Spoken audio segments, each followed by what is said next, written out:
Hello everyone, स्वागत है आप सभी लोगों का आज के सेशन में। और यहाँ पर एसएससी जीडी में जो साइंटिफिक रिसर्च का पोर्शन है उसमें हम लोग आज एक नए टॉपिक के साथ यहाँ पर शुरू करेंगे। और ये हमारे साइंटिफिक रिसर्च में बहुत ही अद्वितीय कार्य हुआ था। ठीक है, अद्वितीय कार्य का मतलब क्या है? बहुत ही इंपॉर्टेंट फंक्शन या ये रिसर्च सामने आई थी, साइंटिस्ट का काफी बड़ा अचीवमेंट रहा है यहाँ पर। ठीक है, और हम लोग इसी के बारे में यहाँ पर डिस्कशन करने वाले हैं, तो सभी लोग जल्दी से सेशन के साथ जुड़ जाइए। ठीक है बेटा, अब यहाँ पर हम लोग बात करें बेटा DNA fingerprinting technology, its success and future. ठीक है, यहाँ पर हाल ही के समय पर ये काफी ज्यादा चर्चा में रहा है। ठीक है, कि डीएनए फिंगरप्रिंटिंग टेक्नोलॉजी यानी कि डीएनए अंगुली चित्रण तकनीक जो है, ठीक है, डीएनए अंगुली चित्रण तकनीक जो है, इसकी सफलता और इसके भविष्य के बारे में। अब यहाँ पर आप लोगों को एक ये इमेज दिख रही होगी, तो ये बेटा क्या है? ये डीएनए टेस्ट जो किया गया था पहला, ठीक है, डीएनए फिंगरप्रिंटिंग की टेक्निक को डेवलप करने के लिए। और उसी फर्स्ट इमेज में जो हमें यहाँ पर जो टेम्पलेट डीएनए के साथ या आपस में कंपैरिजन के साथ जो हमें रिजल्ट्स मिले थे, उसकी ये इमेज यहाँ पर आपको दिख रही है। ये आपकी इमेज कैसे बनाई जाती है? तो ये आपका जो तकनीक होता है, ये एगरोज जेल इलेक्ट्रोफोरेसिस होता है। ये क्या होता है? Agarose gel electrophoresis.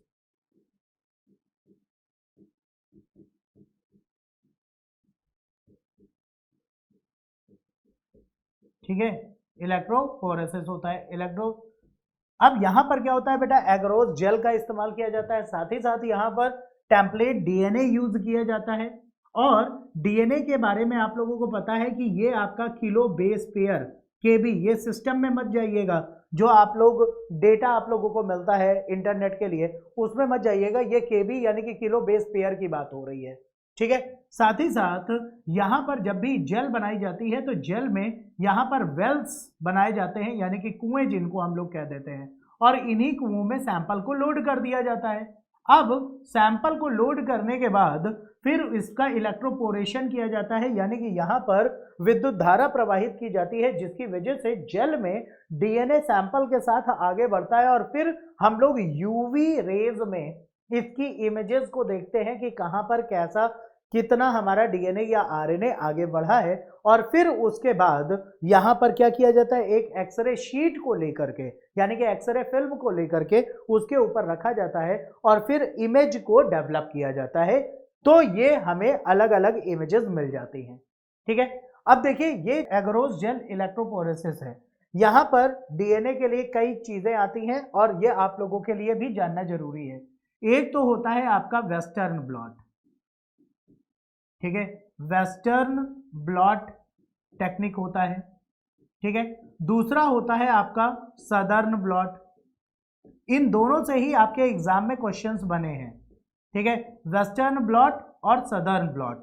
ठीक है, तो वेस्टर्न ब्लॉट और सदर्न ब्लॉट ये टेक्निक्स यूज करी जाती हैं डीएनए को रन कराने के बाद अलग अलग इमेजेस को डेवलप करने के लिए या रिजल्ट्स को ऑब्टेन करने के लिए, चाहे वो प्लांट की डिफरेंट स्पीसीज हो या एनिमल की स्पीसीज हो।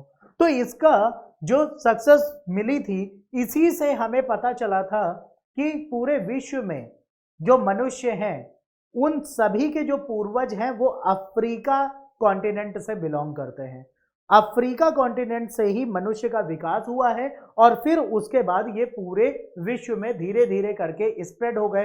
धीरे धीरे इनकी अलग अलग जातियां, जनजातियां बनी और फिर उसके बाद ये अलग अलग धर्म के परिप्रेक्ष्य में आगे बढ़ने लगे और आपस में लड़ना शुरू कर दिया। ठीक है, तो यहां पर अगर मनुष्य की उत्पत्ति की बात करी जाए तो हम लोग डीएनए लेवल पर हम सभी लोग एक हैं और अफ्रीकी ही हैं।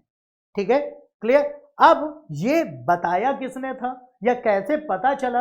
तो ये डीएनए फिंगरप्रिंटिंग के थ्रू ही पता चला है।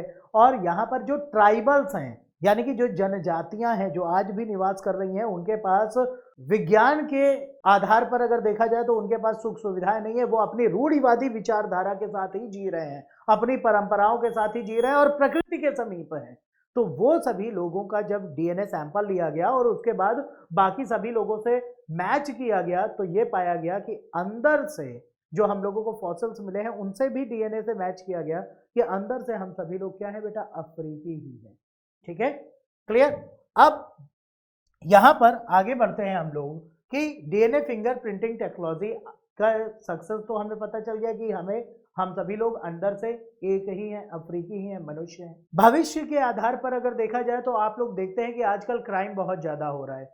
क्राइम के अकॉर्डिंग अगर देखा जाए तो बहुत से लोग हैं जो कि बेबीज को बर्थ तो दे देते हैं लेकिन फिर उसके बाद उनको एक्सेप्ट नहीं करते हैं। बायोलॉजिकल फादर या बायोलॉजिकल मदर के ऊपर क्वेश्चन मार्क लगाया जाता है कि आखिरकार ये इनका बच्चा है या नहीं है। इससे रिलेटेड एक याचिका भी आपकी भारत में अगर देखा जाए तो भारत में पहुंचा था कोर्ट में, इसके बारे में भी हम लोग यहाँ पर चर्चा करेंगे। ठीक है, तो इससे हम लोग कोई भी बायोलॉजिकल फादर किसका कौन है या बायोलॉजिकल सन कौन है, इसके अलावा अगर देखा जाए तो ये सभी चीजें डीएनए फिंगरप्रिंटिंग के थ्रू क्राइम को भी हम लोग पता लगा सकते हैं कि किसने ये क्राइम किया है। इवन यहाँ पर फॉरेंसिक साइंस के अंतर्गत ये सारी चीजें आती हैं और यहाँ पर आपके डेवलपमेंट और इस पर और क्या क्या चीजें हो सकती हैं। खास तौर पर हम लोगों के लिए प्रॉब्लम आती है जो जेनेटिक डिसीजेस है, अनुवंशिक बीमारियां हैं, उनसे ओवरकम होने के लिए, क्योंकि कोई भी माँ बाप नहीं चाहेगा कि उनके बच्चों को कोई बीमारी हो। उनके लिए हर एक चीजें जो उनसे हो सकती हैं वो सब करते हैं। ठीक है, तो माता पिता कैसे अपने बच्चों को अनुवंशिक बीमारियों से बचा सकते हैं, क्योंकि ह्यूमन जीनोम प्रोजेक्ट भी पूरा हो चुका है, डीएनए फिंगरप्रिंटिंग भी काफी सक्सेसफुल है। तो जो पर्टिकुलर जीन है जो गड़बड़ कर रहा है उसको चेंज करके टेस्ट ट्यूब बेबी के थ्रू डेवलप किया जा सकता है बच्चों को, और फिर उसके बाद ये आगे उन बच्चों को वो बीमारी नहीं होगी। तो ये भविष्य है डीएनए फिंगरप्रिंटिंग के थ्रू डिफरेंट टेक्निक को डेवलप करने का। ठीक है, इसीलिए ये इंपॉर्टेंट है और यहाँ पर हम लोग इसके बारे में पढ़ भी रहे हैं। ठीक है, तो हम सभी लोगों का जो डीएनए सीक्वेंस होता है यानी कि डीएनए अनुक्रम होता है, ये आपस में अगर देखा जाए तो कुछ अनुपात में हमेशा हम सभी लोगों का मैच करता है।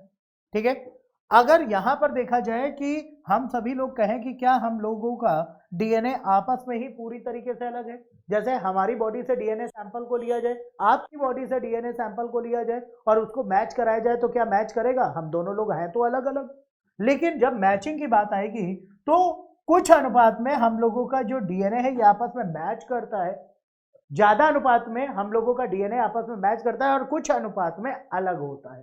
ठीक है, इसी के अकॉर्डिंग अगर हम लोग बात करें बेटा, जो हाउस फ्लाई है यानी कि मक्खी जिसको हम लोग कह देते हैं, तो मक्खी का डीएनए और हमारा डीएनए आपस में मैच करता है 50%। ठीक है, वहीं रैट्स की अगर बात करी जाए, यानी कि अगर हम लोग बात कर रहे हैं चूहों की, जिन पर की कोई भी ड्रग अगर डेवलप होती है यानी कि कोई भी अगर दवा को विकसित किया जाता है तो उनकी टेस्टिंग की जाती है, तो रैट से हम लोगों का डीएनए मैच करता है 90% तक, मंकीज से भी मैच करता है। ठीक है, तो हम लोगों का डीएनए मैच कर रहा है यानी कि सीक्वेंसिंग मैच कर रही है। इसका मतलब ये पता चलता है इसी टेक्निक के थ्रू कि हम लोगों के बीच में कोई क्लोजली रिलेशन रहा है। भाई रैट्स भी मैमल्स हैं, हम भी मैमल्स हैं, मंकीज भी मैमल्स हैं। ठीक है, क्लियर। तो यहां पर ये जो डिफरेंट मैचिंग है और जो रेस्ट पार्ट जो मैच नहीं कर रहा है वो हम सब लोगों में अलग है, ये हमें डीएनए फिंगरप्रिंटिंग से ही पता चला है। साथ ही साथ अगर हम लोग देखें बेटा तो डीएनए सीक्वेंसिंग की जो खोज है ये खास तौर पर देखा जाए तो भारत में लाल जी सिंह ने की थी। ठीक है, भारत में डीएनए फिंगरप्रिंटिंग का जनक कौन है? तो डॉक्टर लाल जी सिंह, जो कि बीएचयू के फार्मर वाइस चांसलर भी रहे हैं और साइंटिफिक रिसर्च में या रिसर्च एंड इनोवेशन में अगर देखा जाए तो इनका बहुत बड़ा योगदान रहा है। ठीक है, अगर वही बात की जाए कि सेंटर फॉर डीएनए फिंगरप्रिंटिंग यानी कि भारत में अंगुली चित्रण का जो सेंटर है वो कहां पर है? तो बेटा हैदराबाद में है, याद रखिएगा। ठीक है, क्लियर। अब यहां पर क्या होता है बेटा, जो डीएनए सीक्वेंस है ये आपका जो मॉलिक्यूलर बायोलॉजी होती है, मॉलिक्यूलर बायोलॉजी में देखा गया है कि इसकी सीक्वेंसिंग करना कि कैसे क्या सीक्वेंस का पता हमें लग सके और साथ ही साथ उससे हम लोग ओवरकम हो सके अगर कोई वो डिफेक्ट कॉज कर रहा है तो। ठीक, 1988 में सीएसआईआर के सीसीएमबी के जो वैज्ञानिक हैं, ठीक है, सीएसआईआर क्या है बेटा? ये भारत की एक रिसर्च काउंसिल है। ठीक है, सीएसआईआर यानी कि council of scientific and industrial research. CSIR के अंतर्गत कई सारे डिफरेंट रिसर्च इंस्टीट्यूट्स आते हैं, ठीक है। रिसर्च इंस्टीट्यूट्स की अगर हम लोग बात करें तो CSIR में बहुत सारे हैं, जैसे कि अगर हम लोग बात करें CPET की, ठीक है। CPET के अलावा अगर हम लोग बात करें CDRI की, ठीक है, या NBRI की बात करें, या अगर हम लोग बात करें बेटा ITRC की, ठीक है। तो ये सभी आपके डिफरेंट रिसर्च इंस्टीट्यूट्स हैं जहां पर अलग अलग चीजों पर शोध होता है, लेकिन ये सभी चीजें आपकी council of scientific and industrial research के ही अंतर्गत आती हैं, यानी कि CSIR। अब यहाँ पर जो CCMB डिवीजन है, यहाँ पर अगर देखा जाए तो इसके डेवलपमेंट के लिए भी किसका प्रमुख योगदान रहा है, तो डॉक्टर लालजी सिंह का रहा है, ठीक है। और उसी से पता चला है कि यहाँ पर जो DNA फिंगरप्रिंटिंग है, DNA फिंगरप्रिंटिंग के आधार पर जो वैज्ञानिकों को सक्सेस मिली, उसके आधार पर पूरे विश्व में DNA फिंगरप्रिंटिंग करने वाला भारत तीसरा देश बन गया था। कब? 1988 में, ठीक है। अब इसके बाद हम लोग यहां पर देखें तो इस तकनीक को उन्होंने डेवलप कैसे किया था। जो सांप होते हैं, सांप के जो DNA है, DNA से क्या निकाला गया, उसमें जो सैटेलाइट DNA था उस पर काम किया था डॉक्टर लालजी सिंह ने। और उसी के अकॉर्डिंग आपका जो भारतीय बैंडेड क्रैट सांप है, उसके माइनर सैटेलाइट, जिसको कि माइनर सैटेलाइट DNA यानी कि जिसको हम लोग क्या कहते हैं बेटा, सैटेलाइट DNA भी कहते हैं, उस पर इन्होंने काम किया। और साथ ही साथ इनको सक्सेसफुल मिली, साथ ही साथ इनको ये सक्सेस मिली कि DNA फिंगरप्रिंटिंग जैसी तकनीक जो कि टफेस्ट वन है, ये भारत को मिल सकी, ठीक है। अब इससे मैच के थ्रू, यानी कि DNA मैचिंग के थ्रू कहीं पर भी कोई क्राइम हुआ है, क्रिमिनल स्पॉट से कोई भी हमें DNA सैंपल मिल जाए, DNA सैंपल की तरह हमारी बॉडी के कौन से पार्ट काम कर सकते हैं। यहां पर अगर बात करी जाए DNA सैंपल के थ्रू, तो ये क्वेश्चंस आपके बनते हैं, जैसे अगर हमें मान लो सलाइवा मिल गया, यानी कि लार मिल गई, ब्लड मिल गए, ठीक है, नेल मिल गया, ठीक है, यानी कि नाखून मिल गया, ठीक है, या स्किन मिल गई,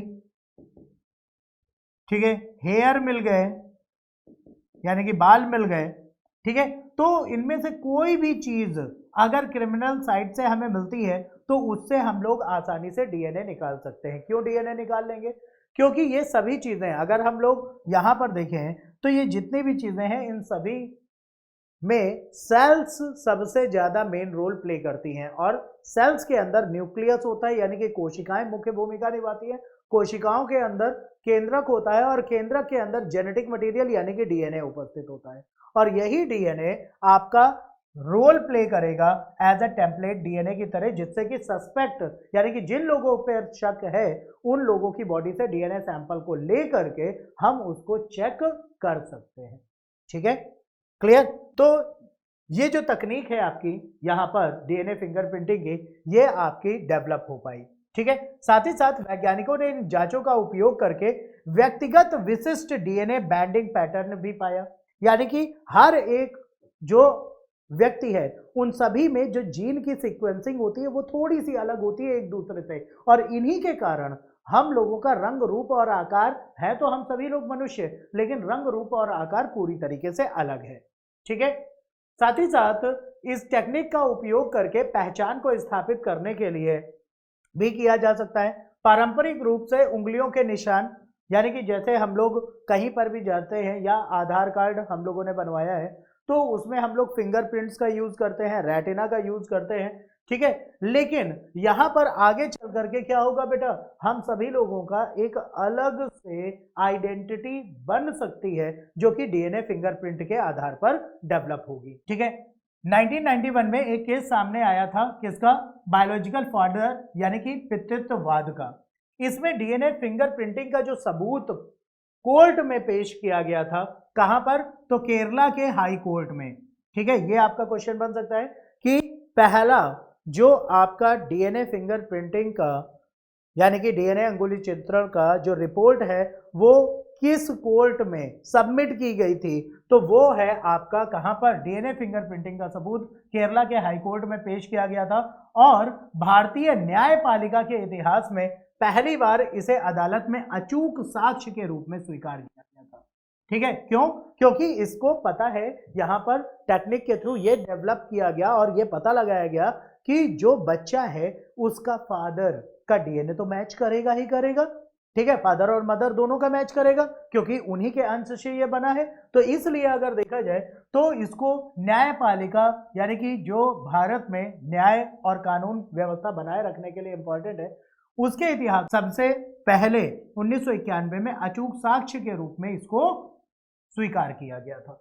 ठीक है, तो डीएनए फिंगरप्रिंटिंग टेक्निक ऐसी है जिससे कि हम लोग कहीं पर भी, चाहे वो कोई भी स्पीसीज हो, चाहे वो प्लांट की हो, चाहे वो एनिमल की हो, उनके बारे में हम लोग पता लगा सकते हैं, उसकी हिस्ट्री का पता लगा सकते हैं और उससे रिलेटेड उसकी जो उस स्पीसीज से बिलोंग करने वाली जो और डिफरेंट आपकी प्रजातियां हैं, ठीक है, डिफरेंट स्पीसीज है, किसमें समानताएं हैं, उन सबको हम लोग एक जगह एग्रीगेट कर सकते हैं, यानी कि एकीकृत कर सकते हैं।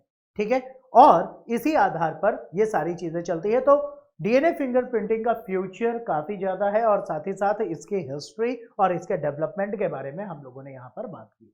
ठीक है, क्लियर? तो उम्मीद करते हैं कि आप सभी लोगों को ये सारे पॉइंट्स क्लियर हो गए होंगे। That's all for today, thank you.